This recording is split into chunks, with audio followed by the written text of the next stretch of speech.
Messenger. Give me out, Mike. Requesting immediate help.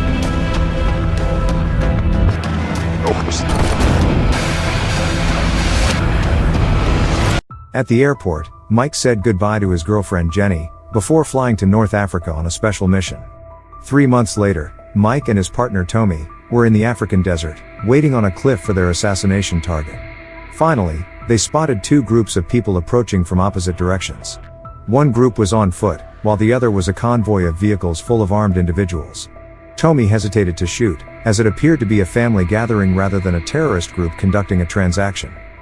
Mike quickly realized it was a wedding, and their target was the groom's father, who was now standing behind the newlyweds. Mike informed his commanding officer about the situation and received orders to kill the groom to also eliminate their primary target. However, Mike refused to kill an innocent civilian so ruthlessly and lied to his commanding officer, saying he had lost sight of the target. At that moment, the glare from a sniper scope revealed their location to the guards at the ceremony, who immediately opened fire on Mike and Tommy.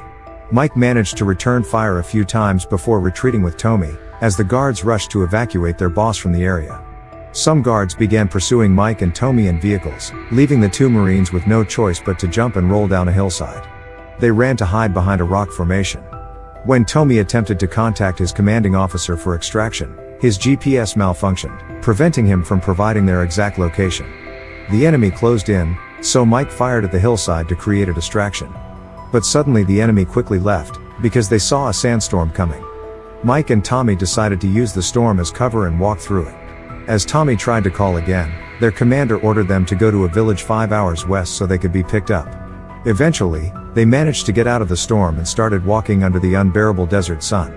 Tommy kept talking and sharing stories about his children and wife back home, but Mike remained silent.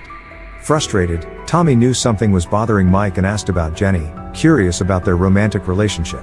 Mike explains that he wants to marry her, but he can't yet because the situation is complicated. A while later, they receive a message over the radio explaining that the main team has encountered complications, and a new pickup location has been determined. This means they have to cross a longer desert to get there, because of the sand dunes. After walking for quite some time, Mike and Tommy encounter another sandstorm and stop to wait. They see a man with a child tied to a rope walking through the storm, but the man doesn't notice them, so they don't shoot. When the wind blows, a warning sign falls off its pole. After the sandstorm passes, Tommy and Mike continue their journey under the hot sun. Suddenly the warning sign lands right in front of Mike's feet. He can't read it, but the skull on the sign clearly means danger, and he remembers that the Americans have planted many land mines in this area. However, Tommy thinks that Mike is taking it too seriously and explains that it is just a trick by the locals to keep the enemy away from their village. Tommy also says that if they go back they will die of thirst, so they should continue on their journey, believing that the sign means the village is close. After a few hours of walking, Mike stopped when he stepped on something, but it turned out to be a small toy soldier, and he kept it in his vest. Seeing Tommy running out of water, Mike immediately shared his water. Desperate to keep the mood cheerful, Tommy started walking backwards while continuing to tease Mike for thinking too much. Suddenly there was a click, and Mike tried to warn his friend, but it was too late. Tommy took another step, and a landmine exploded. Instantly his ears rang. Mike stepped closer to Tommy, but he heard another click, right at his feet. He froze, shocked, realizing that he was standing on a landmine and could not move. Worried that the bomb at his feet would explode too. After the sand from the explosion cleared, Mike saw that Tommy had survived but had lost both of his legs. Tommy kept screaming in pain and calling for help. Mike yelled back to calm him down and explain the situation. Under Mike's direction, Tommy tried to reach for his bag containing the radio, but the pain was too great. His condition worsened when he looked down and realized that he had lost his legs, which made him even more panicked. Mike calmed him down by reminding him of his family and mentioning the injections they had in their vests. Tommy immediately used the injections. Although Mike suggested that he save one for later, Tommy injected the entire dose at once.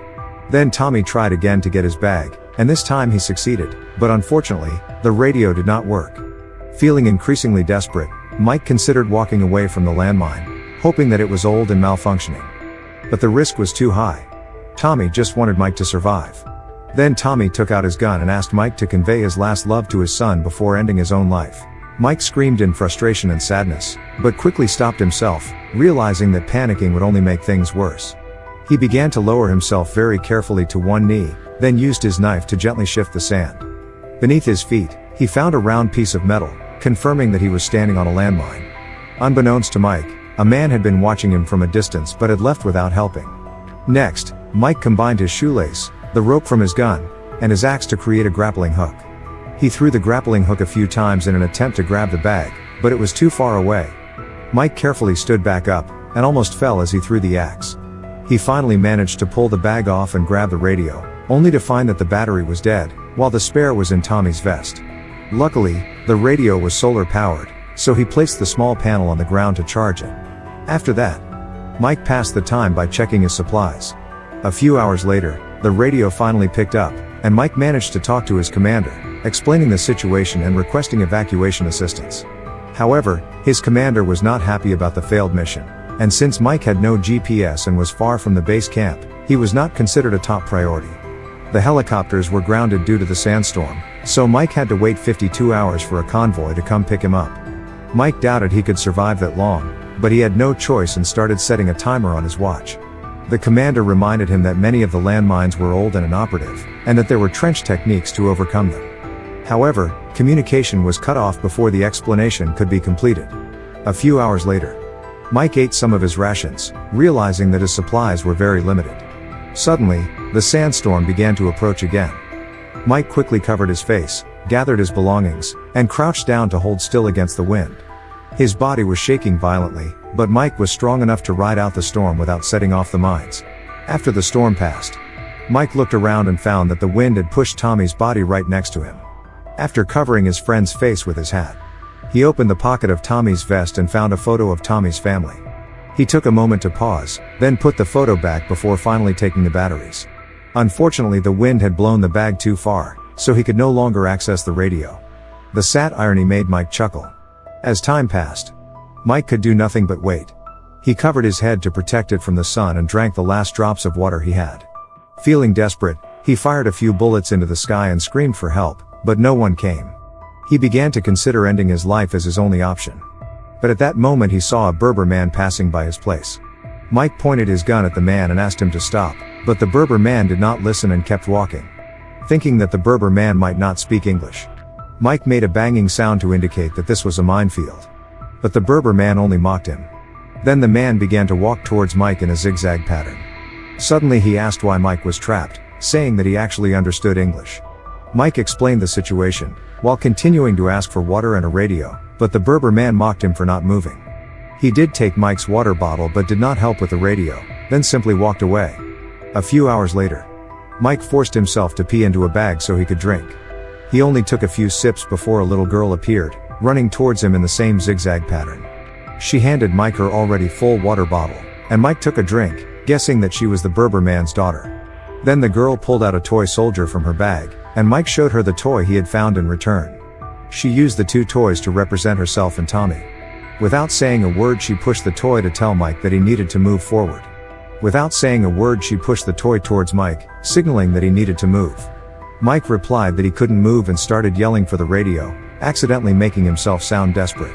The girl then left. As the sun began to set, Mike put on some music on his phone and started a campfire. He heard the sound of animals howling in the distance, so he distracted himself by looking at pictures of Jenny on his phone and watching a video he had made especially for his departure as a good luck charm. Eventually the fire died down, and Mike fell asleep while looking at his watch. In his dream, his father appears and hits him, triggering memories of the abuse he experienced as a child. This wakes him up just before he falls. Mike then tried to relight his fire, but at that moment he heard the growling of stray dogs coming closer. He started shooting in the dark, but none of the bullets hit. He quickly used his flashlight and saw one of the stray dogs carrying Tommy's bag while the others walked towards him. After switching weapons, he fired again, wounding one of the dogs. When the creature retreated, it activated a landmine, and the resulting explosion scared the pack away. The next day, the Berber man visited Mike again and called him a lucky man to have survived this far. The Berber explained that he had no idea where the mines were, and that he had only been walking that way to increase his chances. He suspected that Mike was afraid to physically move because of a deeper fear. He asked why Mike had become a soldier, and Mike replied that he had no reason to stay. At least this time the Berber man had a radio, and Mike quickly replaced the batteries, but the radio still did not work. Then the Berber man holds Mike's face and tells him to be a free man. This makes Mike hallucinate that the man is Tommy telling him to live, but when he blinks, the Berber man is far away. A few hours later, Mike cuts off his shoes because his feet are red and swollen. He also uses his knife to kill a scorpion. Finally, the heat is too much, and he takes off his vest. It is clear that this whole experience has affected him mentally. He starts seeing hallucinations and interacting with them as if they were real by screaming, hitting, even shouting in frustration. Every time this happens, the sound of a landmine clicking can be heard. Mike even sees Tommy's body standing in front of him and saying that they are going home, but the figure disappears quickly.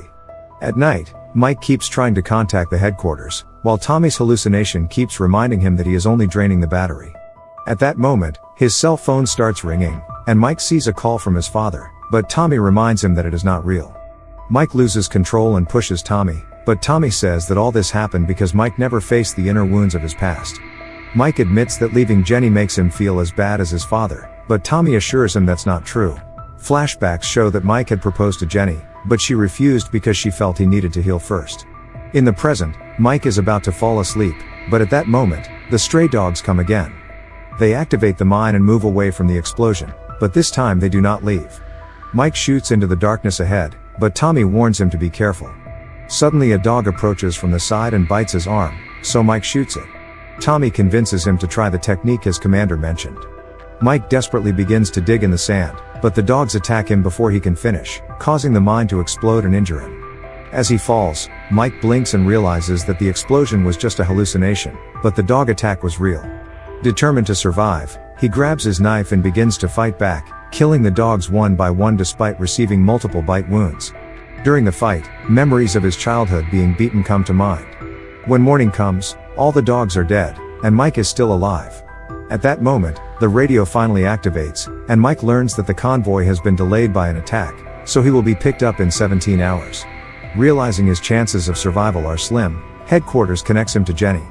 Mike quickly apologizes for destroying everything he touches while seeing Jenny's reflection in front of him. Communication is cut off before Jenny can respond, and Mike eventually passes out but is caught in time by the Berber man. As the man applies ointment to Mike's wounds, he explains that a landmine has taken his leg, revealing his wooden leg. He was very frightened in the hospital, but a nurse showed enough sympathy to help him move on, and she eventually became his wife. The Berber man then makes Mike take medicine, warning that it will help the pain but worsen the hallucinations.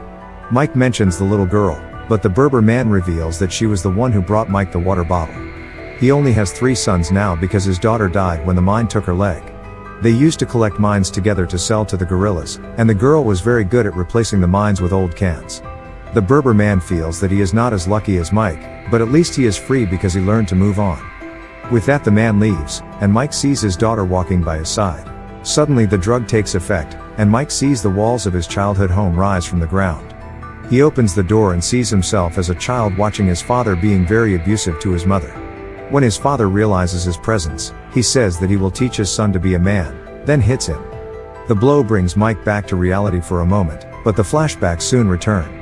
Mike sees his happy life with Jenny, but the clicking sound reminds him of his mother lying in the hospital.